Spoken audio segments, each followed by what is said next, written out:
Baik, saya akan membacakan kebenaran firman Tuhan yang terambil dari Hakim-Hakim 10 ayat 1 sampai 18. Beginilah pembacaan kebenaran firman Tuhan. Sesudah Abimelek, bangkitlah Tola bin Pua bin Dodo, seorang Isakar, untuk menyelamatkan orang Israel. Ia diam di Samir di pegunungan Efraim, dan ia memerintah sebagai hakim atas orang Israel 23 tahun lamanya. Kemudian matilah ia, lalu dikuburkan di Samir. Sesudah dia, bangkitlah Yair, orang Gilead, yang memerintah sebagai hakim atas orang Israel 22 tahun lamanya. Ia mempunyai 30 anak laki-laki yang mengendarai 30 ekor keledai jantan, dan mereka mempunyai 30 kota yang sampai sekarang disebutkan orang Hawat, Yair, di tanah Gilead. Lalu matilah Yair dan dikuburkan di Kamon. Orang Israel itu melakukan pula apa yang jahat di mata Tuhan. Mereka beribadah kepada para Baal dan para Astoret, kepada para allah orang Aram, para allah orang Sidon, para allah orang Moab, para allah Bani Amon, dan para allah orang Filistin. Tetapi Tuhan ditinggalkan mereka, dan kepada Dia mereka tidak beribadah. Lalu bangkitlah murka Tuhan terhadap orang Israel, dan Ia menyerahkan mereka ke dalam tangan orang Filistin dan Bani Amon. Dalam tahun itu juga orang Israel ditindas dan diinjak mereka. 18 tahun lamanya mereka memperlakukan demikian semua orang Israel yang di seberang sungai Yordan, di tanah orang Amori yang di Gilead. Dan Bani Amon pun menyeberangi sungai Yordan untuk berperang melawan suku Yehuda, suku Benyamin, dan keturunan Efraim, sehingga orang Israel sangat terdesak. Lalu berserulah orang Israel kepada Tuhan, katanya, kami telah berbuat dosa terhadap Engkau, sebab kami telah meninggalkan Allah kami lalu beribadah kepada para Baal. Tetapi firman Tuhan kepada orang Israel, bukankah aku yang telah menyelamatkan kamu dari tangan orang Mesir, orang Amori, Bani Amon, orang Filistin, orang Sidon, suku Amalek, dan suku Maon yang menindas kamu ketika kamu berseru kepadaku? Tetapi kamu telah meninggalkan aku dan beribadah kepada Allah lain. Sebab itu aku tidak akan menyelamatkan kamu lagi. Pergi sajalah berseru kepada para Allah yang telah kamu pilih itu. Biarlah mereka yang menyelamatkan kamu pada waktu kamu terdesak. Kata orang Israel kepada Tuhan, kami telah berbuat dosa. Lakukanlah kepada kami segala yang baik di matamu. Hanya tolonglah kiranya kami sekarang ini. Dan mereka menjauhkan para allah asing dari tengah-tengah mereka. Lalu mereka beribadah kepada Tuhan. Maka Tuhan tidak dapat lagi menahan hatinya melihat kesukaran mereka. Kemudian Bani Amun dikerahkan dan berkemah di Gilead, sedang orang Israel berkumpul dan berkemah di Mispa. Maka para pemimpin bangsa di Gilead berkata seorang kepada yang lain, siapakah orang yang berani memulai peperangan melawan Bani Amun itu? Dialah yang harus menjadi kepala atas seluruh Gilead. Demikian pembacaan kebenaran firman Tuhan.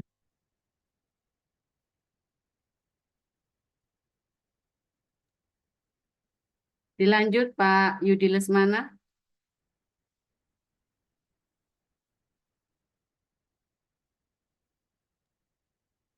Baik Ibu Ros, dilanjut untuk 1 Yohanes 1 ayat 1 sampai 10. Apa yang telah ada sejak semula, yang telah kami dengar, yang telah kami lihat dengan mata kami, yang telah kami saksikan, dan yang telah kami raba dengan tangan kami tentang firman hidup. Itulah yang kami tuliskan kepada kamu. Hidup itu telah dinyatakan, dan kami telah melihatnya, dan sekarang kami bersaksi dan memberitakan kepada kamu tentang hidup kekal yang ada bersama-sama dengan Bapa dan yang telah dinyatakan kepada kami. Apa yang telah kami lihat dan yang telah kami dengar itu, kami beritakan kepada kamu juga, supaya kamu pun beroleh persekutuan dengan kami. Dan persekutuan kami adalah persekutuan dengan Bapa dan dengan anaknya Yesus Kristus. Dan semuanya ini kami tuliskan kepada kamu supaya sukacita kami menjadi sempurna. Dan inilah berita yang telah kami dengar dari Dia dan yang kami sampaikan kepada kamu. Allah adalah terang, dan di dalam Dia sama sekali tidak ada kegelapan. Jika kita katakan bahwa kita beroleh persekutuan dengan Dia, namun kita hidup di dalam kegelapan. Kita berdusta dan kita tidak melakukan kebenaran. Tetapi jika kita hidup di dalam terang, sama seperti Dia ada di dalam terang, maka kita beroleh persekutuan seorang dengan yang lain. Dan darah Yesus, anaknya itu, menyucikan kita daripada segala dosa. Jika kita berkata bahwa kita tidak berdosa, maka kita menipu diri kita sendiri. Dan kebenaran tidak ada dalam kita. Jika kita mengaku dosa kita, maka Ia adalah setia dan adil, sehingga Ia akan mengampuni segala dosa kita dan mensucikan kita dari segala kejahatan. Jika kita berkata bahwa kita tidak ada berbuat dosa, maka kita membuat Dia menjadi pendusta, dan firman-Nya tidak ada di dalam kita. Amin. Terima kasih, Bu. Amin. Terima kasih buat para lektor pagi hari ini, Bu Sarma dan Pak Yudi Lesmana. Selanjutnya kita akan mendengarkan renungan yang dibawakan oleh hambanya, gembala kita, Pastor Joseph Paul Jang, dengan judul Mengapa Israel Tidak Bisa Dikalahkan. Silakan Pastor Paul.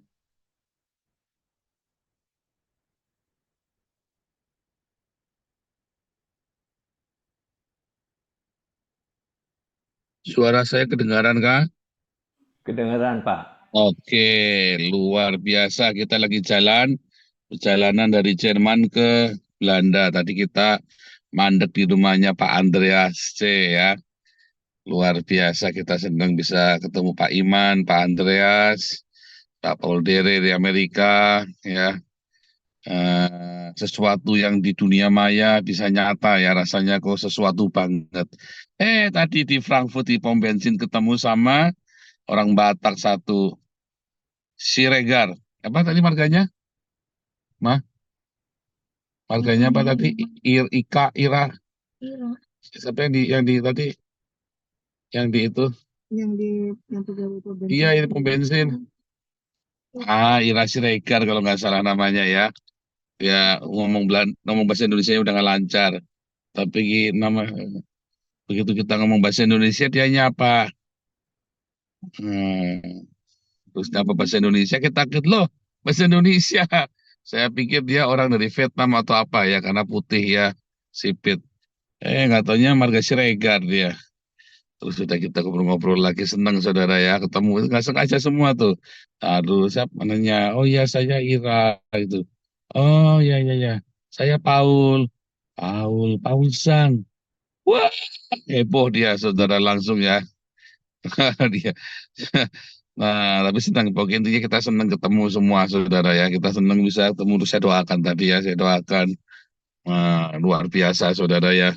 Saudara, eh, setiap pergumulan hidup kita saudara, kenapa ada yang menang, ada yang selalu menang, ada yang selalu kalah ya. Siapa yang selalu kalah? Ngacung. Nah iya, jujur saudara, kalah terus, kenapa ya?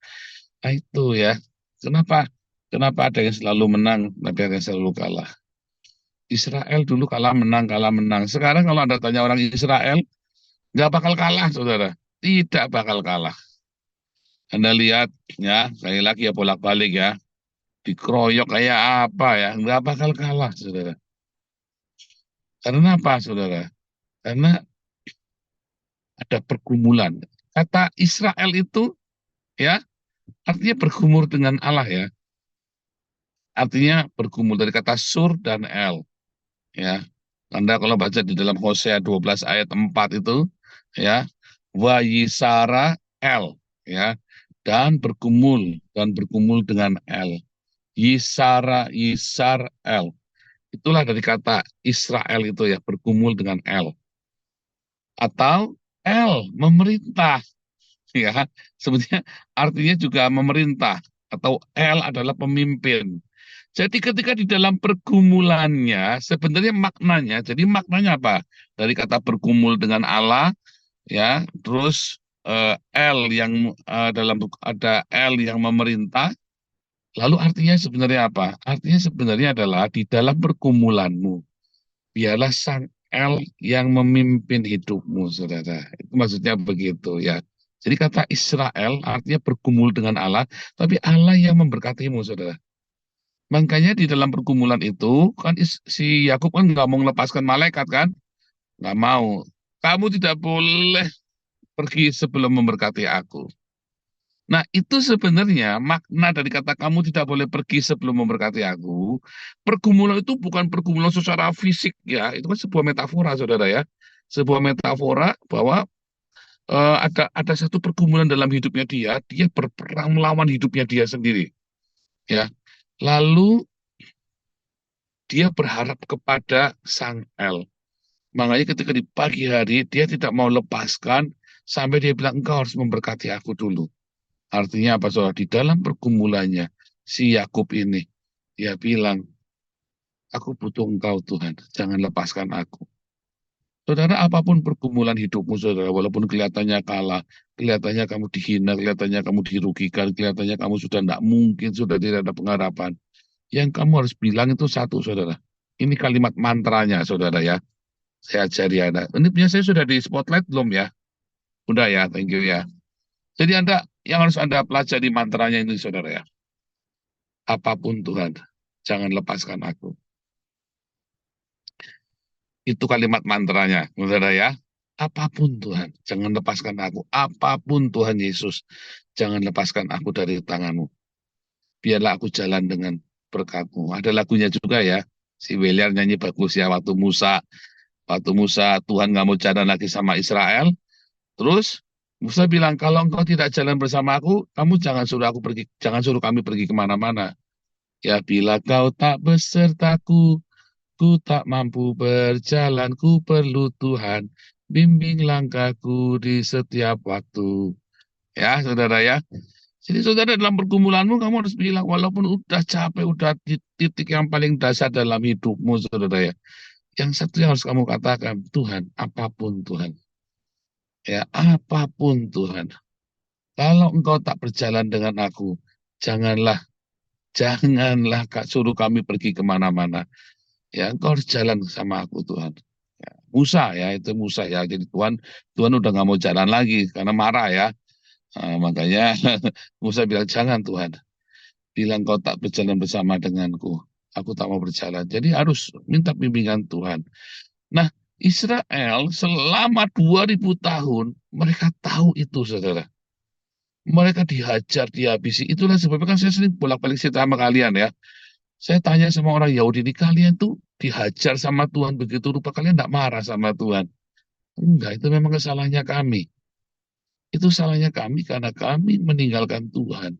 Tetapi selama 2000 tahun kami diajar bahwa selama kami tetap bergantung sama Tuhan, selama kami berseru kepada nama Tuhan, pasti Tuhan akan beri kami kemenangan.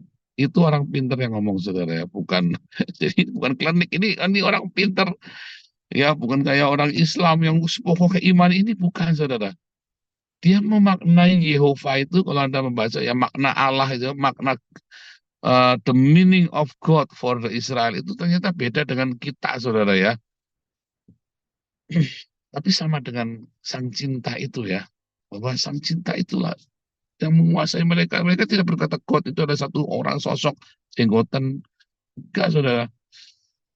Tetapi ada penyertaan nama itu saudara ya, yang mereka kenal dari Torah dan yang kita kenal di dalam nama Yesus Kristus.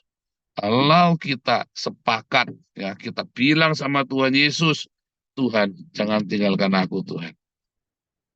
Apapun saudara, apapun pergumulan hidupmu, sampai mendasar, sampai kamu habis-habisan, sampai rasanya udah gak ada pengharapan.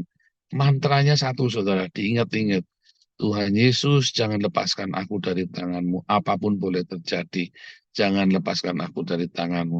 Saudara, kata Israel yang artinya pergumulan, tetapi Israel juga artinya El yang memimpin. Jadi dalam pergumulanmu, biarkan Tuhan Yesus memimpin hidupmu. Dalam Tuhan Yesus memimpin hidupmu, saudara, terus lakukanlah kebaikan. Jangan berhenti berbuat baik. Jangan berhenti mengasihi. Jangan berhenti mengampuni. Jangan pernah berhenti untuk berharap ya kepada Tuhan. Sebab di saat kamu berbuat baik di dalam segala kelemahanmu, dalam pergumulanmu, itu tuh harum baunya, itulah persembahan yang sejati. Kalau lagi seneng ya saudara ya, kayak saya lagi seneng nih, terus saya korban.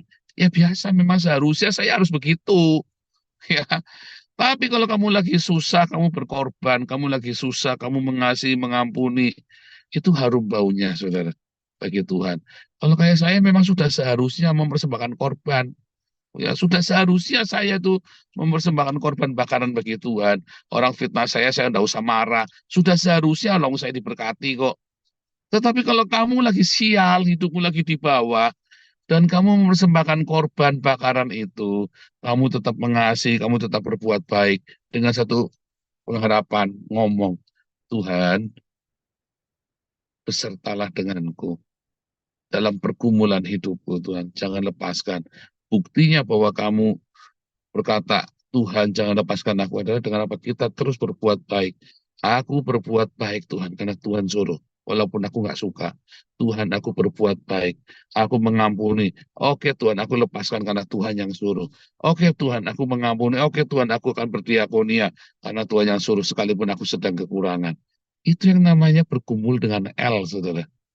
Ya, oke Tuhan, aku akan hidup kudus. Aku akan tetap jaga hidup dalam kudus karena Tuhan yang suruh. Bukan karena ini karena itu, pokoknya karena Tuhan yang suruh. Ya, Tuhan, aku tidak mau lepaskan engkau sampai engkau memberkati aku. Itu saudara ya. Itulah kata Israel. Makanya Israel itu diberkati Tuhan dan Anda tidak akan menemukan Israel itu kalah sampai nanti akhir zaman, saudara. Bahkan sudah hancur saja, sudah remuk redam, tetap jadi pemenang, saudara. Tetap memenang. Mengapa, saudara? Karena ada apa, saudara? Ada pergumulan bersama dengan L. Ya, nanti baca lagi di dalam Hosea 12 ayat 4 ya. Ia bergumul dengan Allah. Ya, kata Yisrael. Ya, artinya ketika kita bergumul dalam pencobaan, bergumulnya bersama dengan Allah, bukan dengan pencobaan itu, saudara. Ya, bukan Anda sibuk bergumul dengan masalahnya. Anda sibuklah bergumul dengan L-nya. Masalah itu tetap ada. Udah biarin saja di situ. Anda bergumulnya dengan L. Pintu diberkati. Anggap nggak saudara? Jangan bergumul dengan masalahnya. Kamu bocah ya saudara. Karena bergumul dengan masalah buat apa? Ya kan? Bergumul dengan sang L-nya ini. Jadi Anda jangan bergumul dengan masalahnya ya. Makanya namanya Israel. Bergumulnya dengan L. Yakub tidak bergumul dengan Esau. Dia tahu pasti kalah dia. Dia tahu pasti kalah. Esau itu pemburu yang gagah berani. Dia pembunuh bayaran. Esau itu pasti kalah. Yakub tidak bergumul dengan pasukannya Esau. Yakub tidak bergumul dengan siapapun. Yakub bergumul dengan L. Dia tidak bergumul dengan kekhawatirannya. Dia tidak bergumul dengan masalahnya. Dia punya masalah. Dia punya musuh. Dia punya kekhawatiran. Tapi dia bergumul dengan L. Tuhan jangan lepaskan aku Tuhan. Ya, Tuhan Yesus memberkati. Nanti Pak Iman yang doa berkat ya. God bless you. Baik.